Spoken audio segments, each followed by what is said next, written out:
Yeah, wash that crotch real good. Look, isn't he the cutest little Koopo you ever seen? Yeah, no thank you. Hello everybody, I am the Vision of Chaos and welcome back to another episode of Final Fantasy Chronicles. I was just having some fun with the barber and my Moogle, and nothing suspicious ever happened that day. Without further ado, we'll go into the Cathuridge mines, or the mine of Cathuridge. If that Cathuridge mines, I always say, not the mine of Cathuridge. If that's the correct pronunciation. When the grandfather of my grandfather's grandfather was still a child, no one in this land could challenge the might of the Lilties. They forged weapons of iron to bring the world under their dominion. But eventually, the mine was exhausted, and the Lilties' unstoppable conquest ground to a halt. The Lilties' ambition vanished along with the iron.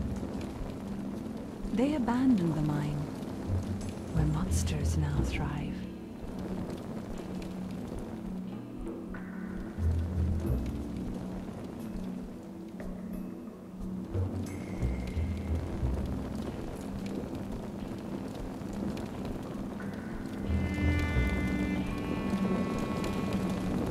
Cathuridge mine, or the mine of Cathuridge, or whatever. See, even the game calls it Cathuridge mine, so I don't know why the overworld thinks it's the mine of Cathuridge or whatever. Level, this is going to be a 3-part segment. The first part we're going to stroll along a minecart, yeah. And we'll have a whole bunch of new enemies. Actually, all enemies that we'll encounter here are new as far as I know. So I will put up the names again as we go along each one. Which is a pain for me to edit. Not really, but not if you're lazy, like me, like I am. As you can see, our weapon changed that we equipped a different weapon. Now those enemies, I believe they're called bombs. They explode once they die. Yeah, keep that in mind.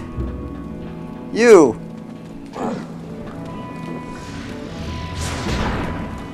Die! Stupid orc, or ogre, or whatever you are.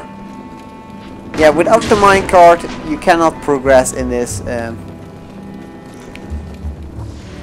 level.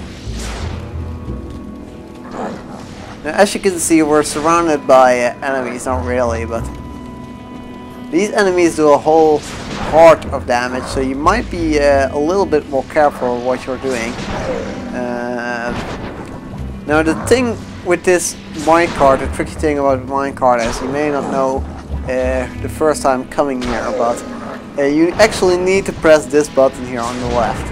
Stand on it, and it will indicate it will go, and it will go to the left, and that's where we actually want it to go. If it goes to the right, it will end up back at the starting position, and that's not something we will do, that we want, you know, not something that you want, since you want to push the cart along, because the cart will make you progress.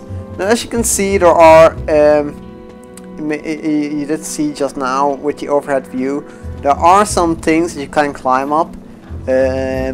Mostly these things will contain chests, but only in later years.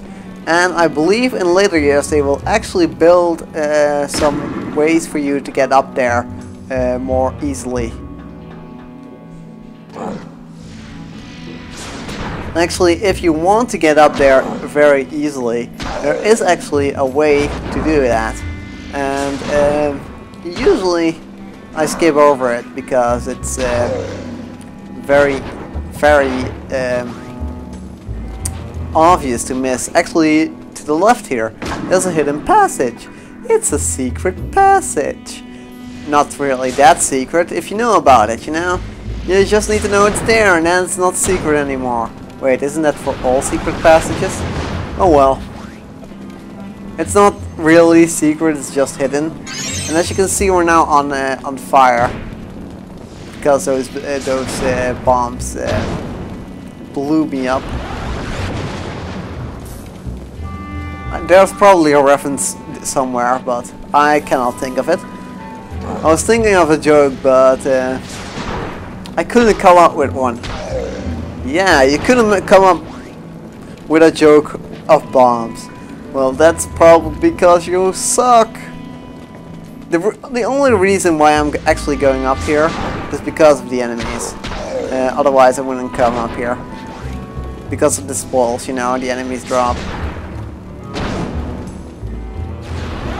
And that's the last enemy.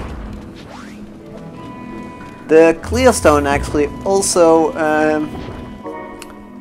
clears fire, but like I said, I don't use the clear stone because it's not necessary at all. As long as you have the cure. Actually, it is probably useful in one area. In only one area that I can think of where it's somewhat useful. And that's the last area of the game. So yeah, the last area of the game is a bitch. And this is the reason why you want to trim Koopa's hair. I didn't do a proper job of trimming him because it's a bit difficult to see actually once you're trimming him. I thought it was a bit, you could see it more clearly, but apparently you can't. Because I was having a real hard time distinguishing what I actually did and what the effect was of the things that I was doing. I couldn't tell for the life of me. Now we're going to get into the second part of the two-thirds of this. So the second part of this dungeon. So you can leave the minecart behind. You can hit it into the unknown, but it will not follow you for any further than this, because we're going to get into the second part of this.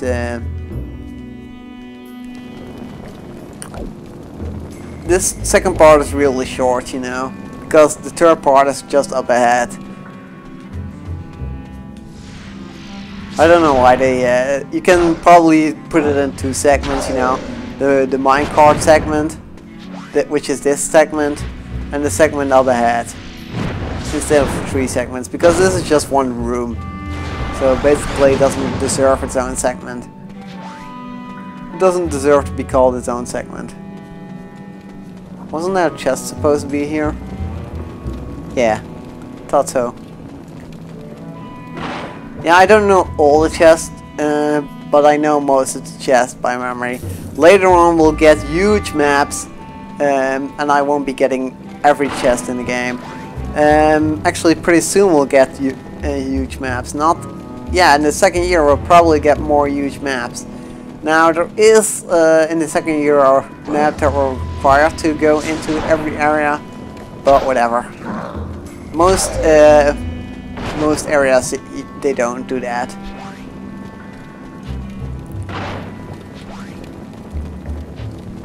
Actually, the first area we'll get into the second year, there are some areas still there which I don't really know how to reach, and I believe you can only reach them in the later years. But as you can see, this guy over here is really tough.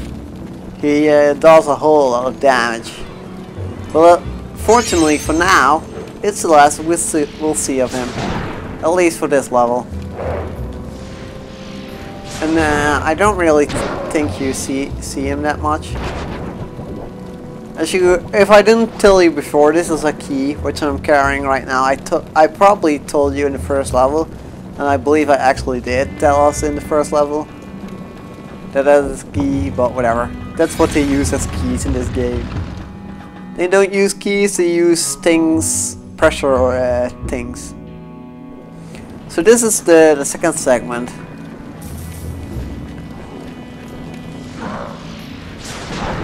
Which is also a bit like trail cards, but it's far darker in here. And if you don't have the brightness up on your screen, or still have an old TV, back in the day this was probably one of the hardest areas to see. There was one area which is like this later on, where everything basically, actually probably 2 or 3 areas, yeah, and 3 more areas that have the real blend-in style where you cannot see, can see everything. Actually in the second year we'll come across one of those areas as well. Which was a major problem, I think, with this game, you know. Everything blended in together with old TVs and such. This is a very early GameCube title, by the way, as far as I know.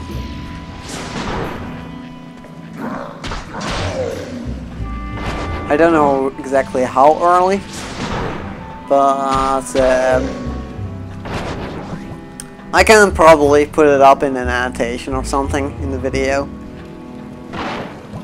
Now if you go off to the left here, guess what this here is? It's a Moogle home.